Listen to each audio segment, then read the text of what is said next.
Hi for this. Before you wash your bitter leaf too much, you need to watch this because removing all the bitterness doesn't always make the soup better.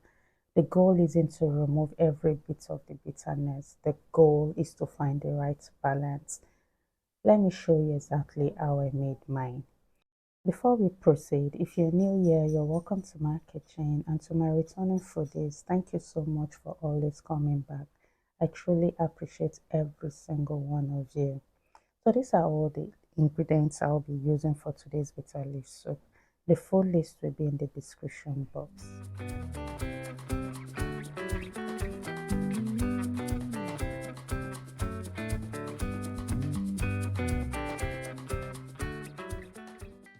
First, I started by seasoning my protein. My protein of choice here is goat meat. You can use whatever protein you like.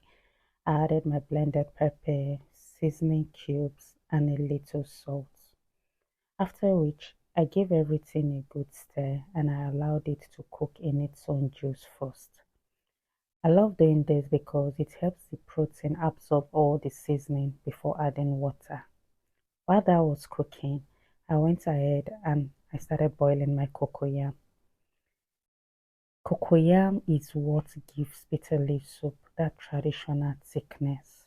Without it, the soup just won't have that authentic texture. While that was cooking, I moved on to the bitter leaf itself. Now, this is where many people have different opinions. Some people like their bitter leaf soup with a little bitterness left. Others prefer washing almost everything out. For me, I like finding a balance. So I washed and squeezed the leaves thoroughly. The goal wasn't to remove all the bitterness. I just wanted to reduce it enough while still keeping that distinctive bitter leaf flavor.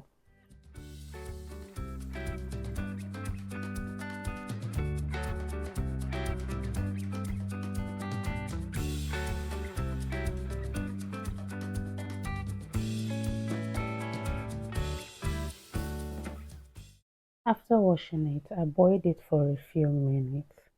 Boiling helps soften the leaves further and reduce the bitterness even more before adding it to the soup later.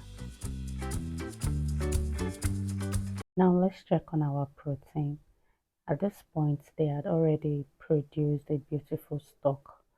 This is exactly what I was looking for. So I added my stockfish and enough water to cook everything until nice and tender.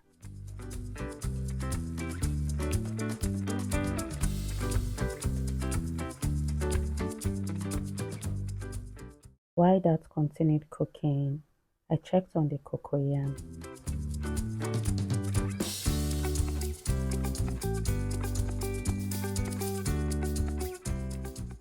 And at this point, it wasn't ready yet. So I decided to check on the bitter leaf instead. And yes, the bitter leaf was ready.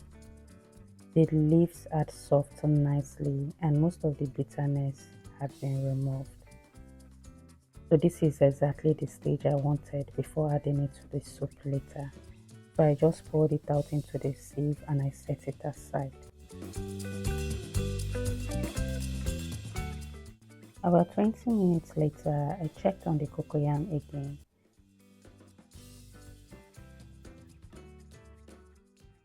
And this time, it was ready. So I drained the water, filled it, and blended it using my food processor.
Now it's finally time to start the soup proper. I went back to check on the meat, and by this time it was ready. It was soft and tender. So I went ahead to add the blended cocoyam little by little into the stock. Adding it this way helps prevent lumps and allow it to dissolve properly.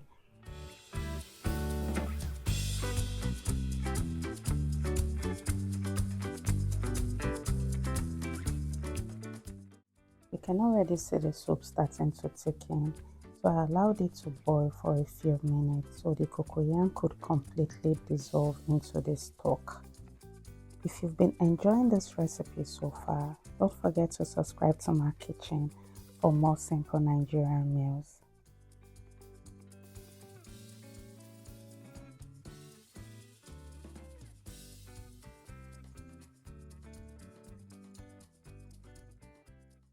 Next, I added my red oil, and immediately the color changed and everything started coming together beautifully, as you can see.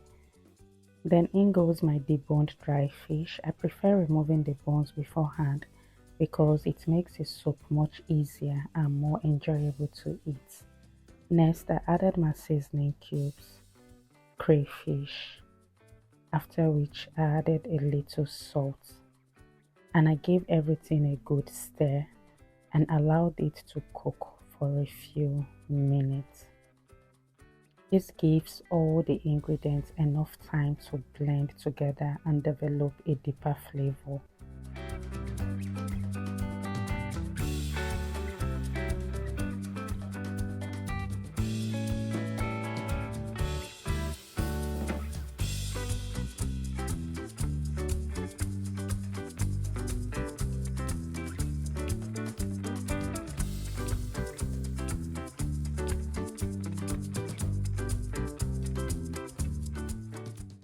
Next, I added ogiri. A little goes a long way, but the flavor it adds to bitter leaf soup, it's absolutely amazing.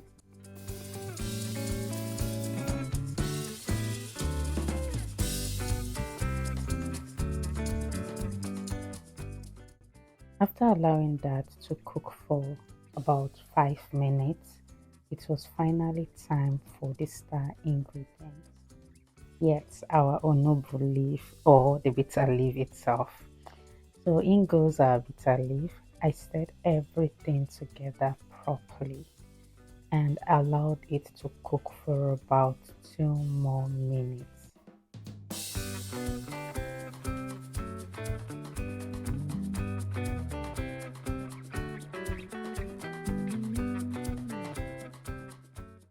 At this point, my kitchen smelled incredible. You literally have to be in my kitchen right now. And just like that, our bitter leaf soup is ready. Look at that texture. Look at that thickness. This is exactly why cocoyam remains my favorite thickener for bitter leaf soup. Now tell me in the comments, when you're making bitter leaf soup, do you prefer it slightly bitter or almost completely washed? I did genuinely love to know. And also, oha soup still remains one of my favorite recipes on this channel. If you haven't seen that one, you might enjoy it too. And please don't forget to like, subscribe, and turn on notification for more simple Nigerian meals.